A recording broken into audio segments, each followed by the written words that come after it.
Chaitanyena tasmai Shri Gurave Namaha. Vanchakaptubhyascha Kripasindhuvevacha Patitana Pavanebhyo Vaishnavijyo Namo Namaha. Srila Bhakti Siddhanta Saraswati Goswami Maharaj Ki Jai.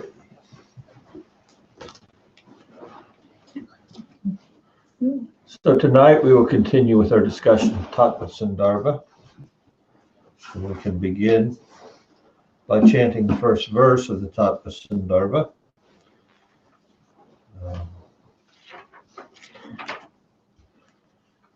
Responsively. Krishna Varnam Tvasa Krishnam. Krishna Varnam Krishna Krishnam. Sangopangastraparsadam. Sangopangastraparshadam. Yajai Sankirtana Prayar. Yajai Sankirtana Prayar. Yajantihi Sumedasa. Yajantihi Sumedasa. Krishna Varnam Tvasa Krishnam. Krishna Varnam Krishna Krishnam. Sangopangastraparsadam. Sangopangastraparshadam. Yajai Sankirtana Prayar. Yajai Sankirtana Prayar. Yajantihi Sumedasa. Yajantihi Sumedasa. Krishna Varnam Tvasa Krishnam. Krishna Varnam Krishna Krishnam. Sangopangastraparsadam. Sangopangastraparshadam. Yajnai Sankirtana Prayar. Yajai Sankirtana Prayar. Yajantihi Sumedasa. Yajantihi Sumedasa. In the age of Kali, intelligent persons perform congregational chanting to worship the incarnation of Godhead, who constantly sings the names of Krishna. Although his complexion is not blackish, he is Krishna himself. He is accompanied by his associates, servants, weapons, and confidential companions. So with this verse, Srila Jiva Goswami opens his Mangala Charana of the Sandarbhas in the beginning Anachuta of the Tattva Sandarbha, basically establishing the main subject and deity of his presentation, Lord Sri Krishna, who is non-different from Sri Chaitanya Mahaprabhu. So being the appearance of Bhakti Siddhanta Saraswati Goswami, it would be good to give some special acknowledgement to the spiritual grandfather of the majority of us here.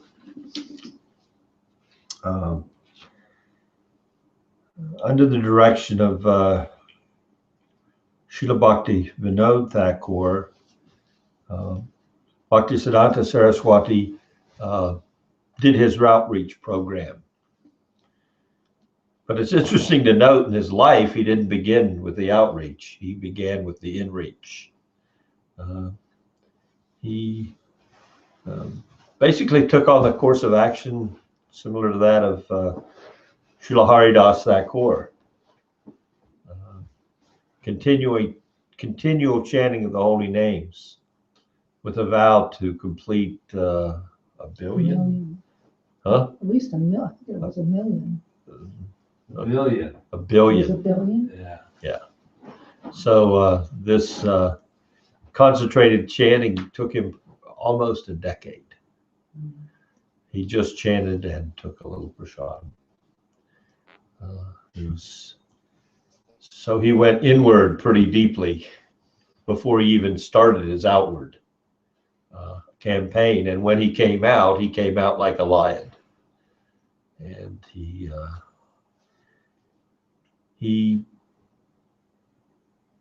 went forward in presenting Krishna consciousness and establishing a movement for the systematic propagation of Krishna consciousness in India in a very dynamic way.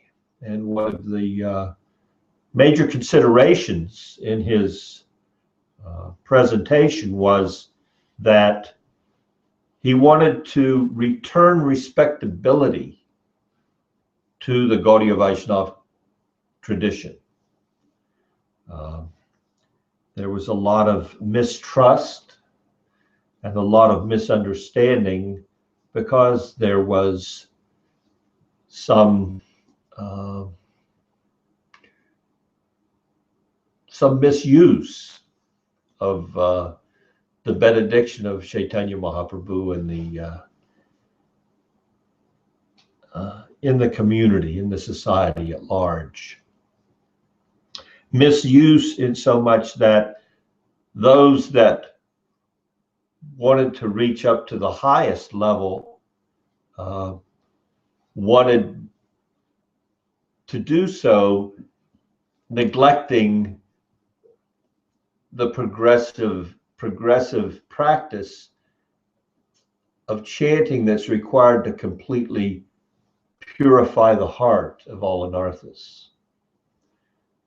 So they wanted the fruits of pure devotion, but they hadn't truly and fully cultivated the seed and let the creeper of their devotion grow gradually. So this class of devotees, and they were devotees, took things cheaply. In taking things cheaply, there was some business going on. Some sadhus were presenting themselves as great Vaishnavas and freely distributing confidential knowledge and freely distributing not only holy name but the mantra, and not only the mantra but what we refer to as knowledge of the Siddha Deha, one's spiritual position. So this was all done cheaply. There was some devotees that not understanding the difference between the activities to be performed in the Sadhaka Deha and the activities that are experienced in the Siddha Deha, not understanding and have a good footing in Sambandha Gyan, which is required for any spiritual practice. They immediately wanted to take on the activities of the goal, the prayojan, so that they unfortunately would engage in illicit activity in the name of Gaudiya Vaishnavism. So much so that the society at the time of Bhaktivinoda Thakur was very apprehensive about the Vaishnavas. It's like, here comes a Vaishnava, just give him some money, get him off the doorstep, give him some food stuff. Those people aren't to be trusted.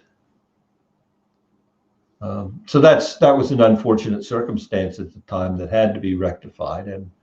And Bhaktisiddhanta, when he finally took to his preaching mission, he took great strides to correct this situation. Interesting strides, too. He no longer, and immediately this Babaji thing was set aside. That isn't to say that there isn't Babaji it's a natural progression, and there are those that can enter that very high state of complete absorption in bhajan. But for the most part, he set that aside.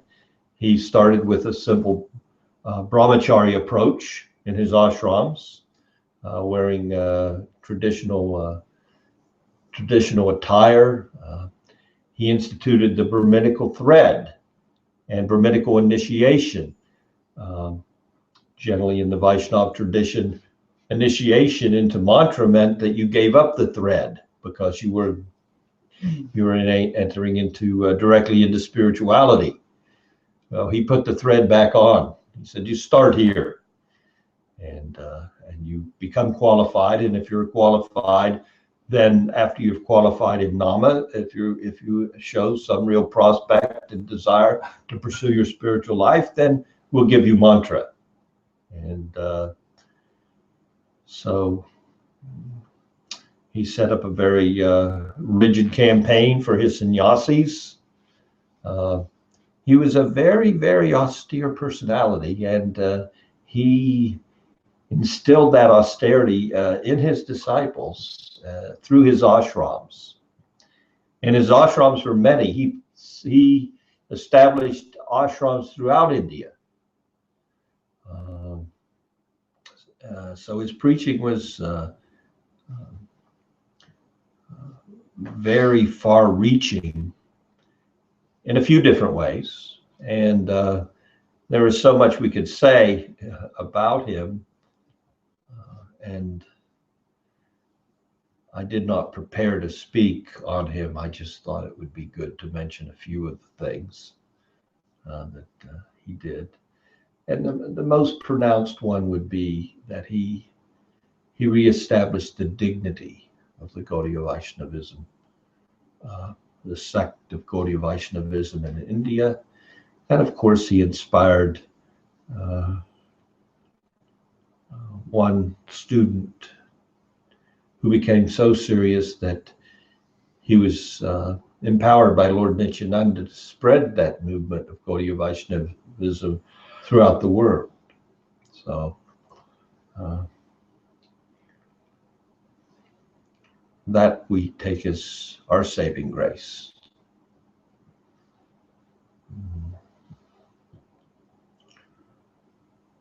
So with that, we offer our respects to His Divine Grace, Srila Bhakti Siddhanta Saraswati Goswami Maharaj Ki Jai.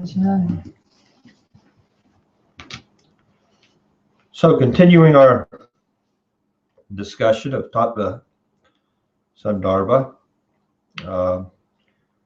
we have finished the Mangalacharana, and last class we began with Anucheda 9,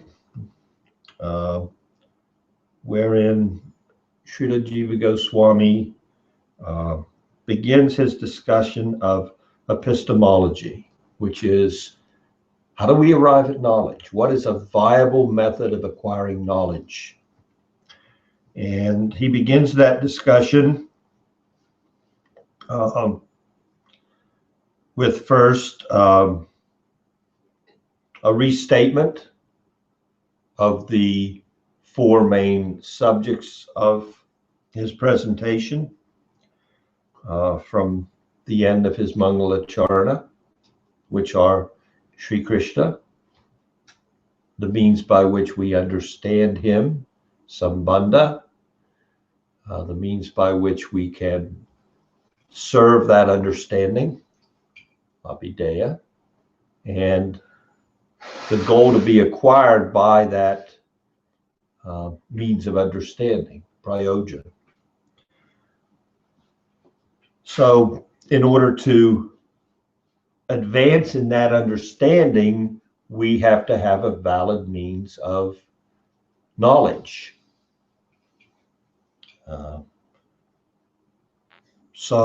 Well, how can we acquire knowledge? How can the living entity acquire knowledge, especially having come to the human form of life? How do we acquire knowledge about our being, ontology? So that knowledge can be acquired in a variety of different ways. But Jiva Goswami, he wants to know what is the topmost. He wants to establish for his readers, for his audience, for his qualified audience. Remember, in his Mangalacharana, he gave some qualifications here of who his audience was. Those people that are willing to what? Turn their vision inward and inquire into the nature of their being. So for those people, I've written this Tattva Sandarbha, these Sandarbhas, all 6 of them. So he begins by, well, let's look at epistemology. Let's look at a means of acquiring knowledge. And let's talk about our human condition in relationship to epistemology. And in looking in that direction, what does he point out about our human condition? He points out that our human condition is flawed when it comes to acquiring knowledge. And it's flawed in 4 very pronounced ways. The first of which is the limitation of our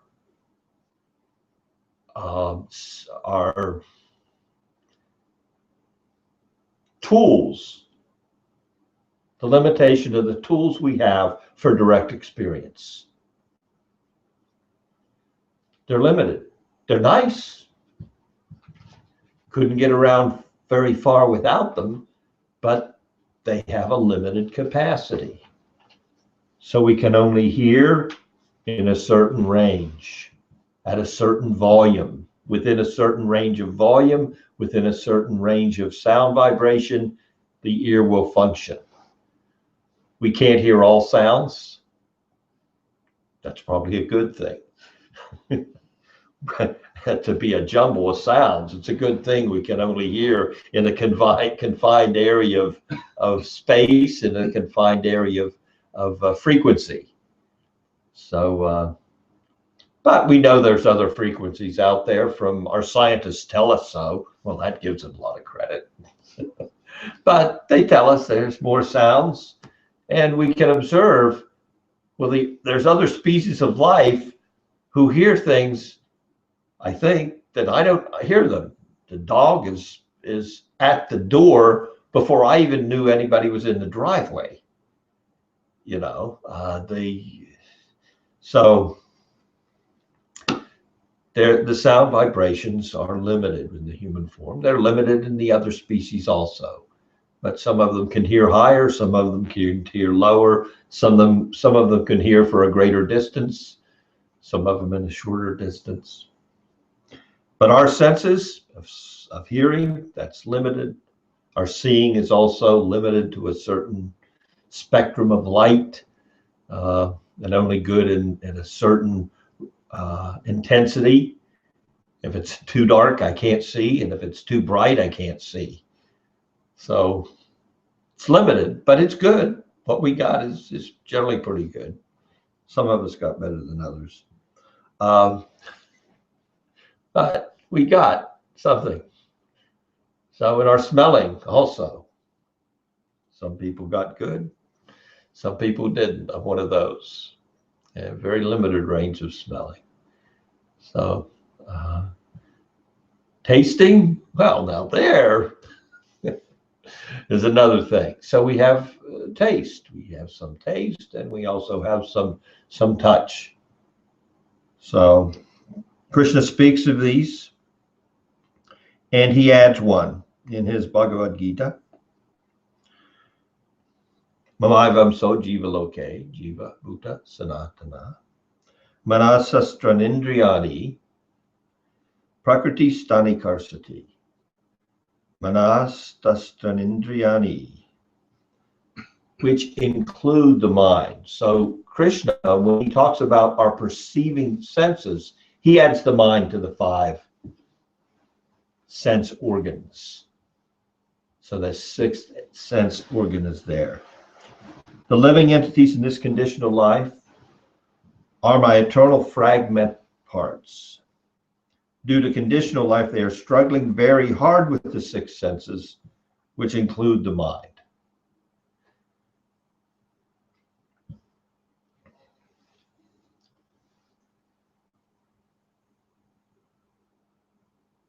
So we have the defect of our senses being limited, not perfect tools for acquiring knowledge.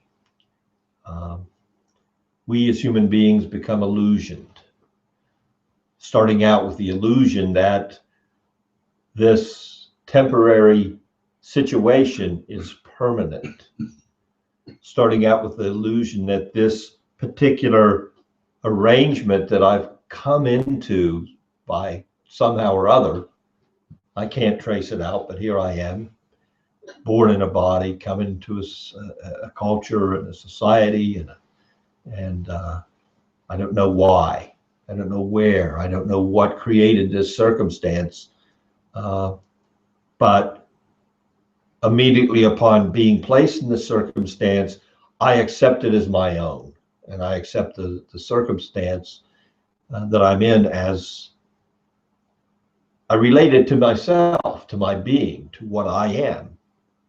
So that's our first illusion, and that one's a pretty big one. We generally carry that from our cradle to our grave, and never go beyond that. The majority of people, as Krishna explains in the Bhagavad Gita, have no interest beyond that body. Few of them are interested in self-realization. Very, very few. And of those that even know self-realization, hardly one really, really knows what the goal is. So, from the cradle of the grave, we carry that illusion with us. And then we have temporary illusions. So, Jiva Goswami looks at this Brahma illusion as to the illusion of bodily identification, body, mind, experiences, identifying with that, and the illusions of circumstantial illusions, hallucinations. And,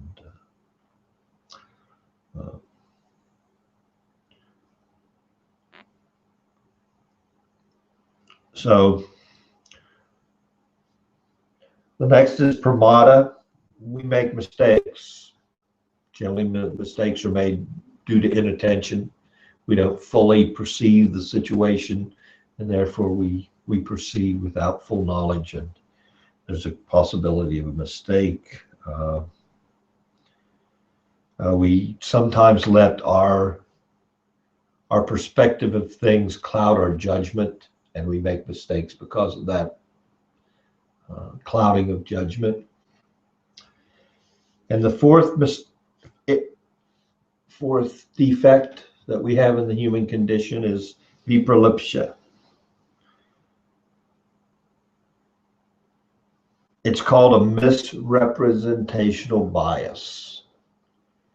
We come with built-in likes and dislikes based on previous impressions upon our existence. Something we've experienced in the past has created an impression on us, and that creates a bias one way or another.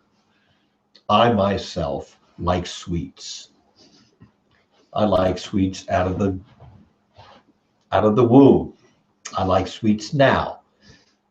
So it's a bias. I don't know where I got it, but I like sweets. And I like a certain kind of this, and I like a certain level of comfort. I like this in my mate, man or a woman. I like this in my occupation, be it high or low. I like this, I like that. I have so many biases. And in order to support my likes and dislikes, what do? Well, I have a bias towards them. And I want you to accept my bias.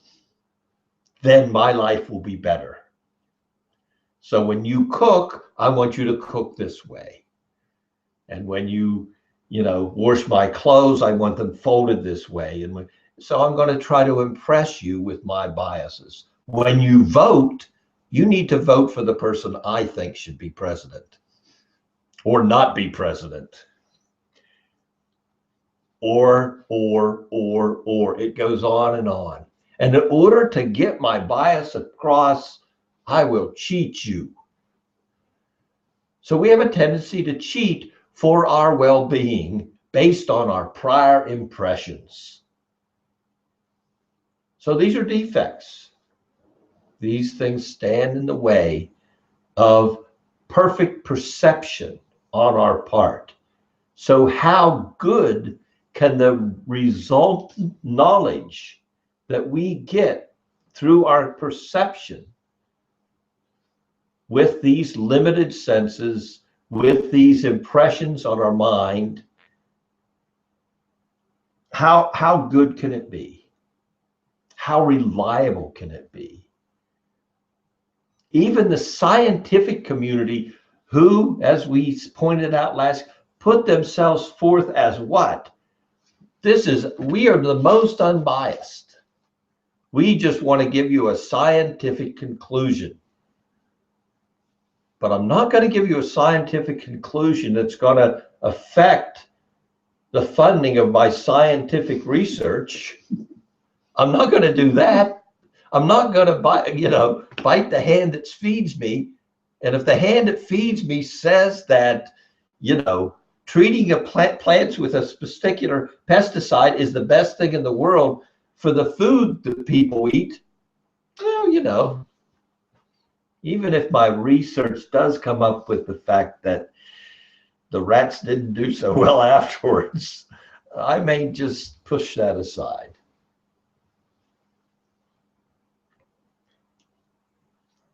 So even the scientific community, despite their high moral regarding unbiased scientific presentation, they call it scientific. Despite that, they also cheat, unfortunately. Maybe now more than before. But this is the progression of a certain age of mankind, and this class is not about that. So we will not talk about the ages of man and how bad we have it. We already pretty much know that. All right, so if the senses aren't valid, are there other means of knowledge?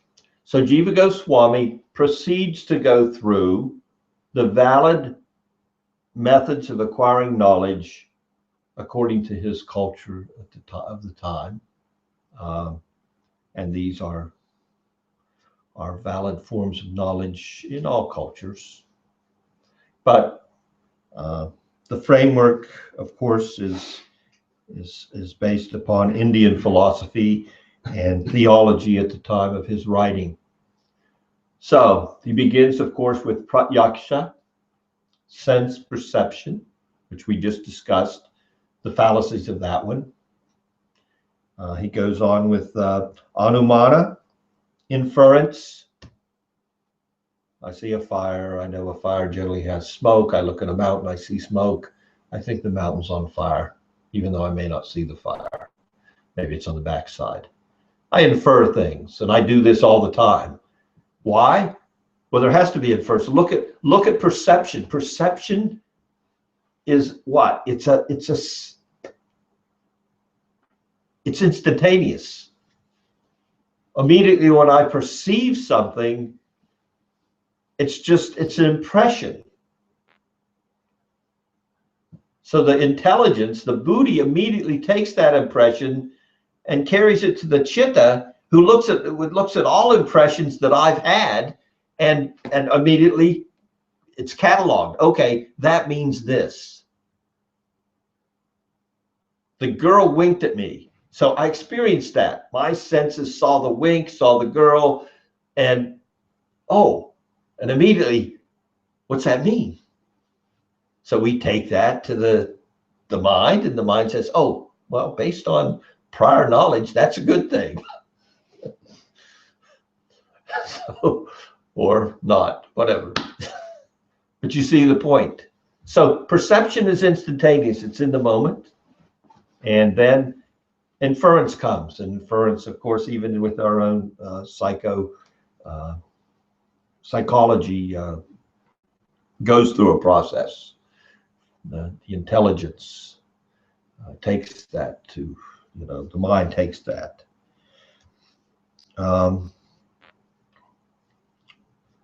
So inference and sabda. So he goes on and he mentions 10.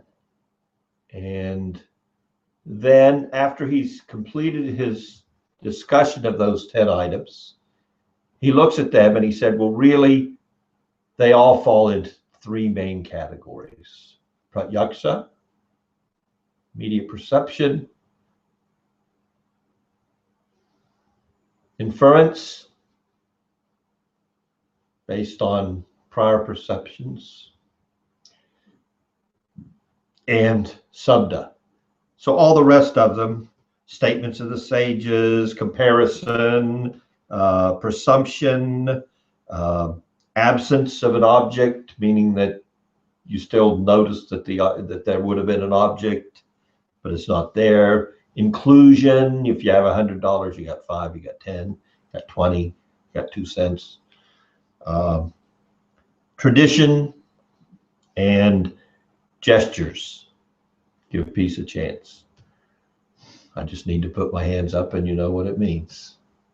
So, and when the deities are being served, they know what you're saying with your hands. You have certain gestures that tell them, this is for your eating, this is, I don't know what they are. What are they? So, the deity served also with mudras in this way. And we can see in the dance styles of India, so many expressions are there with the hands. If I put my hands up like this and I'm dancing Bharatanatyam, I'd probably think, well, Krishna's playing his flute. So, of these 10 items, Jiva Goswami says, well, we can go just take them down to 3. All the rest fit in one of those 3 categories. He goes through that a little bit in his commentary, Sarvasambhadini. He says, although there are 10 means of acquiring knowledge, sabda is the primary process because all other means are made unreliable by the 4 human defects. In all processes, it is difficult for an ordinary person to tell whether or not the knowledge gained is valid. Then he goes on and he looks at pratyaksha a little deeper. Perception. He says, well, okay, we have perception, but there's also, it comes in 2 varieties. I have external perception, hearing, seeing, smelling, tasting, touching, all filtered by the mind, but there's also an internal perception, pratyaksha. So that's where we left off last class, is we just began to explore this distinction between the internal and the external, and to go into an understanding that pratyaksha, that is internal, actually can be a means, and it is the means of spiritual revelation. But it means that you have to turn everything internal. We call that perception of the sages samadhi. So generally, when we speak pratyaksha, there's 2 Sanskrit terms, vadusa. Vadusa is internal, and avadusa is sensory, external. And then he goes on to explain how deep vadusa, or divine perception, is. Well, first of all, he speaks of who's qualified for vadusa, for direct perception, independent of sensory input. Well, we can start with number 1. The Supreme Lord has direct perception without sensory input. He's fully aware of everything. He's fully conscious of everything. Then we have his associates, and they are also fully knowledgeable of everything at all times, except when they're playing. And they're playing most of the time. So there's another Maya. It's called Yoga Maya. We won't go there in this class, but we've heard of her involvement in covering that direct perception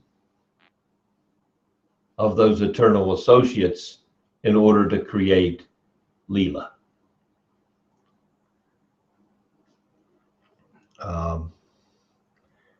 And then we have the perfected beings, people that were not perfect that became perfect. They also have available to them this Vidusa, Pratyaksha,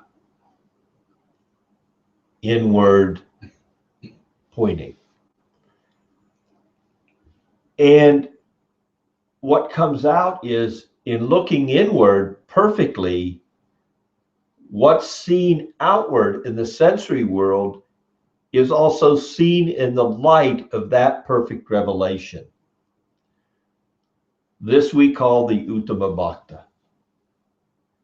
He sees Krishna everywhere.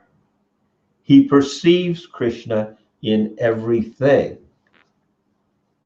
So much so that there's factually no external sensory dualistic world for him, the way we experience the dualistic world. As an example, Bhaktivinoda Thakur, how did he came into a state of revelation, and he said, I saw my whole home had become Vaikuntha. So he no longer perceived his home as being sticks or wood or, it wasn't his wife. The whole atmosphere became Vaikuntha. So there's this level of seeing by the Uttama. Due to this level of perfected seeing, even while in the material world, that perfected being is devoid of the capacity to what? Criticize. Well, the defects are gone. The 4 defects don't affect him at all. But he's so much wrapped up that he can't really interface with the world. He can't preach. The Uttama Bhakti cannot preach because his level of spiritual, he's overwhelmed so much with spirituality, his level of humility doesn't even allow it, which is one of the primary characteristics of that transcendental realm. So if he's called upon to preach, he has to give up that vision that comes as the Uttama. He has to purposely bring himself down to the platform of a madhyam just to preach. So there's that perfection, and then there is the perfection of the madhyam, someone at the intermediate stage. They know perfectly that everything's Krishna. They wish they could see Krishna everywhere. Everything they do, their whole existence, is dedicated to Krishna.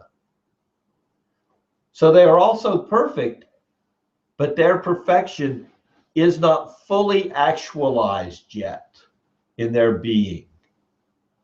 It's there, but it's not fully taken over. But they're also perfect. And they function without these perfected people coming into the midst of humanity at large. what would be our spiritual prospect? How would we have one? So they come and they associate with us and they show us how to engage in that perfect life, in that perfected being.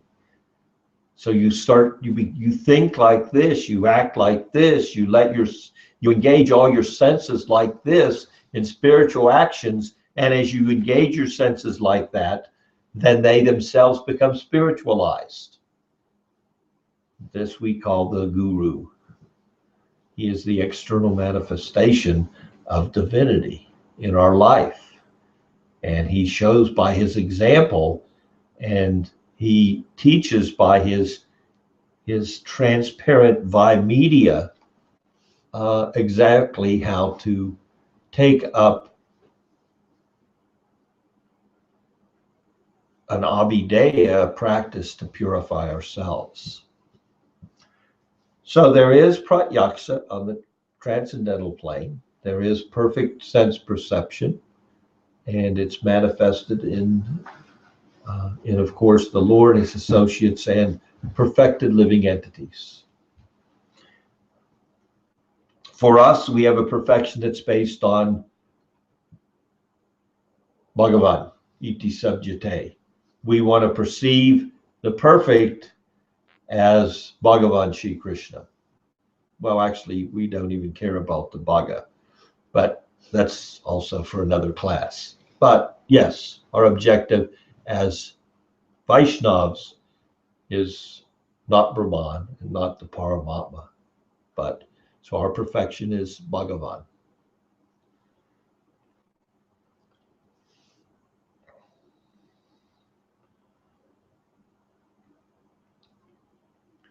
Krishna speaks about it in Bhagavad Gita, about this perfected sensory perception. In a verse from the 9th chapter, Rajavidya Rajaguyam Pavitram Idam Uttamam Pratyaksa Vagamam Dharmyam Sasukam Kartum Avyayam. This knowledge is the king of knowledge, Rajavidya, Rajaguyam, most secret. It's the purest knowledge. And because it gives direct perception of the self, Pratyaksha Vagamam, Pratyaksa Vagamam Dharmyam. It's a perfection of religion. It gives perception, sensory perception, internal sensory perception, and that is the supreme dharma. Susukam kartamavya.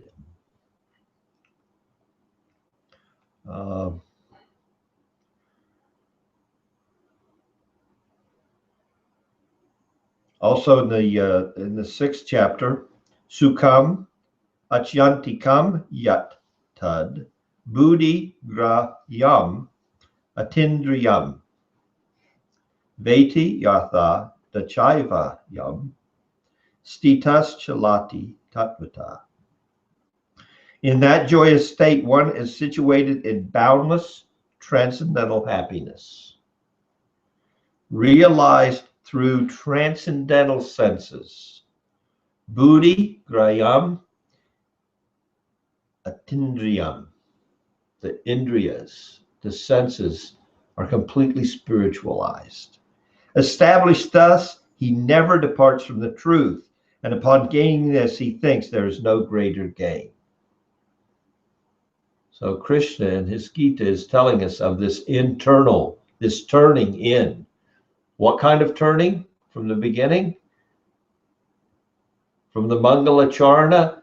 A complete turning. A whole being experience with our body, with our mind, with our senses, with our complete intent. That's the kind of turning of consciousness that's required to have these realizations.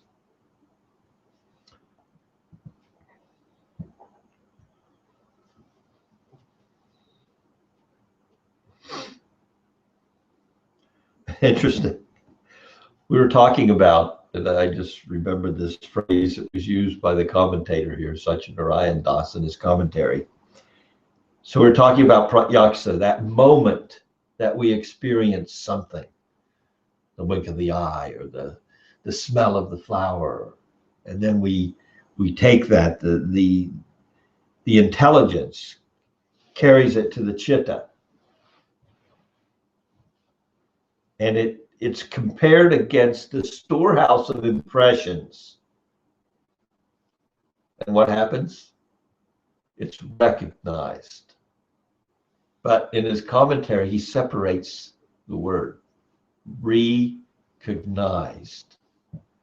We again have cognition of something that was impressed upon our chitta. So when we say recognize, we need to put it in, remember that. Then we see what's, oh, okay. I recognize the impression comes in an instant and it's recognized. It goes against everything that I have as an impression. It's recognized. I again have cognition of something that I already had cognition of. Otherwise, I compare it, and it's a comparison. So I intuit something.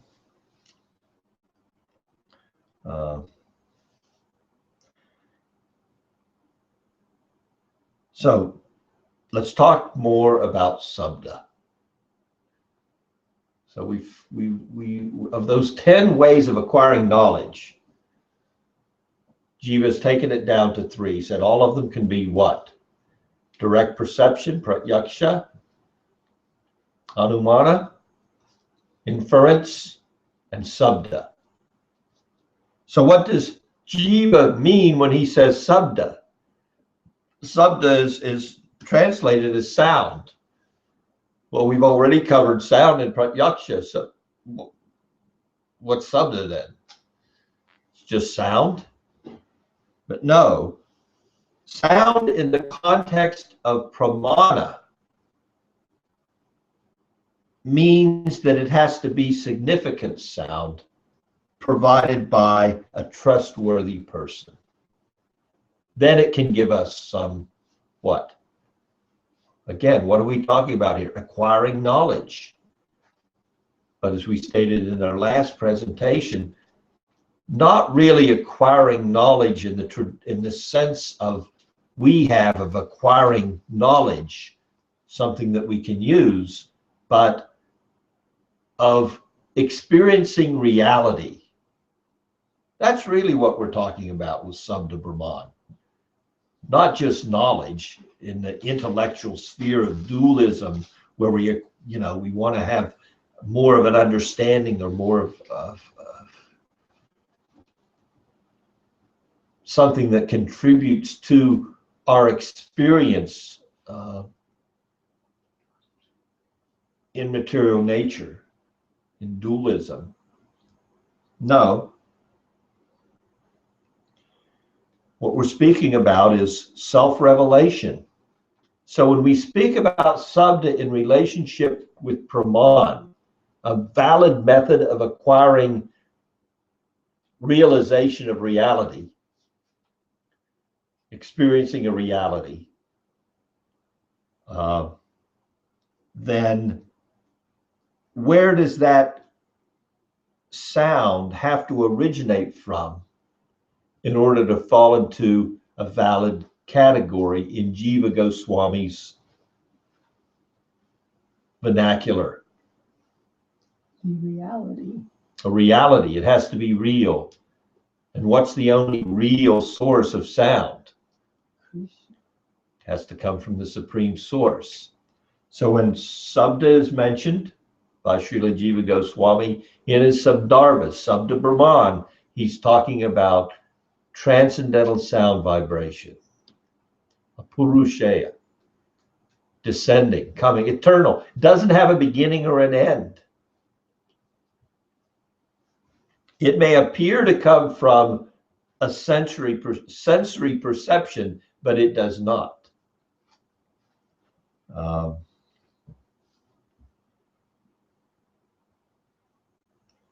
For Jiva, Sabda Praman is restricted to the revealed knowledge of the Vedas, Apurusheya. Egoic self-reference constraints most consciously to limited viewing lens. Okay, these are notes, not a sentence. Sorry. Generally, our perception of sound is through the ego. We use the lens of our ego, and we apply the constraints of our limited intelligence and our environment and our samskaras, impressions, and when we hear, we apply that. So what is important is to recognize that when we come in contact with Sabda Brahman, we need to leave that method of perception at the door. And we need to hear the sound vibration under what? Under good direction. We need to have somebody tell us, this is the way to receive this information so that it has some positive effect. Otherwise, simply hearing from scripture, Sabda Brahman statements, Tato Brahma Jignasa, and so many statements, without the lens of the sadhu, of the realized soul, there's every opportunity we'll misunderstand what's there. Now, Sabda Brahman has potency in and of itself. It is completely, it's bhakti. It's like, it's has its own, a mind of its own. It is literary when written, but it's the sound incarnation of the Supreme. His voice is non-different from his self. The sound vibrations, Hare Krishna, is non-different from Krishna. So it has its own potency, but we want to, because of our past impressions, immediately apply our constraints on that. So Jiva says, take great care. Sabda Brahman needs to be heard. How? In disciplic succession. What's that require? What's that require on our part? Tadvidi pranipatena pariprashnena sevaya. Sevaya, at the feet of someone who can allow us to hear the sounds perfectly by providing good guidance.